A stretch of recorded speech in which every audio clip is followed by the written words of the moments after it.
મારું નામ અજીત ચંદુલાલ શાહ છે અને લગભગ 1964ની સાલથી ધીમે ધીમે મને મગજમાં આવતું ગયું કે મારે જુદી જુદી જાતના કોઈન્સ ભેગા કરવા છે.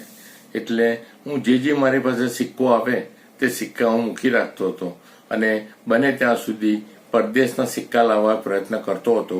કોઈ ફોરેનથી આવ્યું હોય તો તેમને પણ કહું કે તમે મને તમારા ત્યાંનો જો કોઈ ચલણનો સિક્કો હોય તો તે આપો. અને મારી પાસે આજની તારીખમાં પણ 1 પૈસો, 2 પૈસા, 3 પૈસા, 5 પૈસા, અડધો આનો, 10 પૈસા, 20 પૈસા, 25, 50 અને રૂપિયાના સિક્કા પણ છે. એટલે એટલા બધા હજી મેં સાચવી રાખ્યા છે. એનો મને શોખ હતો એટલે હું આ રીતે સાચવી રાખતો હતો. એટલે મારા આ રીતનું કલેક્શન ઘણું એવું થયું છે. પછી 1966માં જયારે એક નવું આવ્યું ત્યારે પણ મેં ઘણા બધા કોઈન્સ ખરીદ્યા હતા અને એ પણ હજી આજની તારીખમાં મેં મારી પાસે રાખી મૂક્યા છે. એટલે પરદેશની વાત કરીએ તો હું પરદેશમાં બી લગભગ 9 કન્ટ્રીમાં ગયો છું.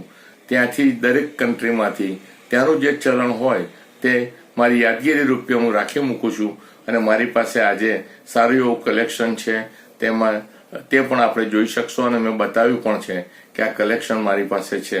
એટલે મને આ રીતનો શોખ પહેલેથી હતો, પણ અત્યારે ખાલી ફોરેનમાં જઉં ત્યારે જ લેતો આવું છું, પણ હું મંગાવતો નથી, ક્યાંયથી મોકલતો નથી.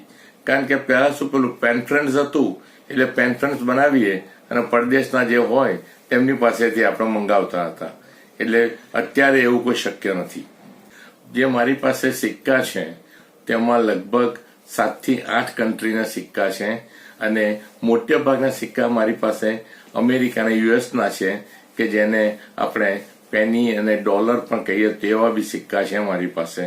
ત્યારબાદ મારી પાસે શ્રીલંકાના સિક્કા છે, કારણ કે હું શ્રીલંકા ગયો ત્યારે પણ ત્યાંથી જે છૂટું આવે તે હું રાખી મૂકતો હતો અને કલેક્શન રૂપે હું રાખતો હતો, જે આજે પણ મારી પાસે છે. અને જૂનો સિક્કો જોવા જઈએ તો મારી પાસે 1947નો જૂનામાં જૂનો સિક્કો આપણો ભારત દેશનો છે એ પણ મારી પાસે છે. એટલે આ રીતે મને જે શોખ છે કલેક્શનનો એ હું કરતો ગયો. મને આ એક પ્રકારનો શોખ છે કે કોઈ બી વસ્તુ મારી પાસે આવે અને કામની ન હોય તો પણ હું ઘણી વાર મૂકી રાખતો હોઉં અને પછી જયારે નવરો પડું ત્યારે બધું કરું ત્યારે એમ થાય ઓહો મારી પાસે આટલી બધી સરસ વસ્તુઓ છે.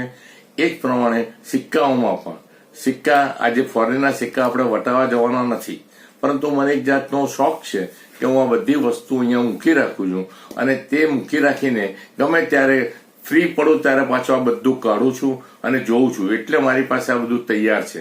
અધરવાઇઝ તો મારે શોધવું પડે કે મારી આ વસ્તુ ક્યાં છે, આ ક્યાં છે. એટલે આ રીતે હું આગળ વધતો આવ્યો છું અને તે જ રીતે હું બીજી બધી વસ્તુઓનો પણ સંગ્રહ કરું છું. આજે મારે પ્રોફેશનમાં પણ હું પોતે ચાર્ટર્ડ એકાઉન્ટન્ટ છું. પ્રોફેશનમાં બી અમુક જૂના પેપર્સો મૂકી જ રાખું છું.